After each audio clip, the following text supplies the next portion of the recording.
Well, I really don't think we've ever seen a 24 hours like this in Silicon Valley. You have thousands of people who are just watching themselves being disconnected from Twitter Slack and then narrating their experiences on Twitter for all of us to see. So there's a lot of sadness coming out of that company. And I think there's a lot of confusion and uncertainty about what it's going to mean for the future of this company. Alex, what do you make of the way all of this has gone down, from the layoffs to the other issue, which we're going to get into in a moment with the advertisers? But I've seen New York State lawmakers tweeting about the way that these employees were allegedly let go. The layoffs were handled terribly. I don't think there's much debate about that. This is going to be a case study in business schools for years about the way not to do it. No communication from management from the moment they took over, and frankly, layoffs that hit core teams that Elon Musk is going to need. So it's bad for the business as well. Some of those layoffs came in sales and advertising. So it's no wonder that advertisers who have little clarity about what the content policies are going to be for this new leadership inside Twitter, it's no wonder that they are now trying to hold back their ad spend. But this remains what clearly seems to be the largest issue moving forward, certainly from a business standpoint. Let's take a look at this tweet from Elon Musk this afternoon regarding the advertisers, in which he says, quote, "Twitter has had a massive drop in revenue due to activist groups pressuring advertisers, and though nothing has changed with content moderation, and we did everything we could to appease the activists. Extremely messed up. They're trying to destroy free speech in America." Casey, I'd like your reaction to that first and what the broader ramifications are for the vision and ideas that Musk and company had for that side of the business.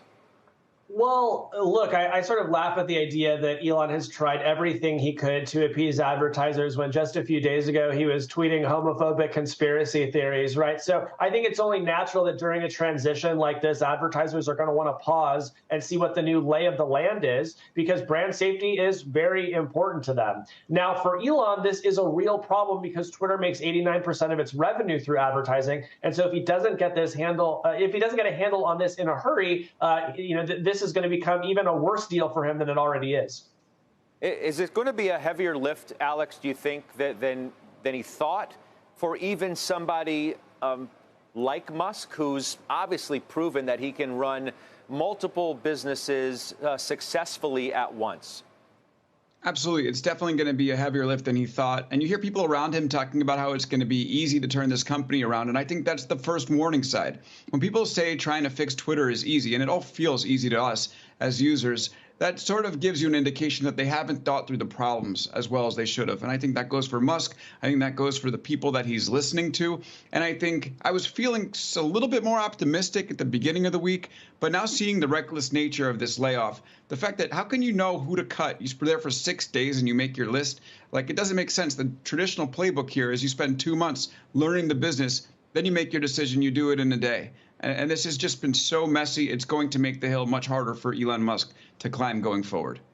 Casey, I'll give you the last word on what was the biggest issue, this idea of charging verified users $8 a month before this sort of ad storm blew up in Musk's face. And we're talking about that as the principal issue because it's the key business issue. But what about this idea of what seems to be a fair amount of pushback on the idea of $8? Yeah, look, I think it makes sense for Twitter to shift more of its revenue mix to subscriptions over time. I think there's a lot of low-hanging fruit there. I think charging for users for features, including at least some forms of verification, probably makes sense. But when you look at how much they can make off of $8 a month with the relatively low penetration they're going to get at that price, and you compare that to the size of their current advertising business, there's no comparison. That's a drop in the bucket. So Elon's going to need a lot bigger ideas if he wants to make his money back on this company. Guys, as always, I appreciate it and enjoyed it. That's Alex and Casey joining us once again on All Things Twitter.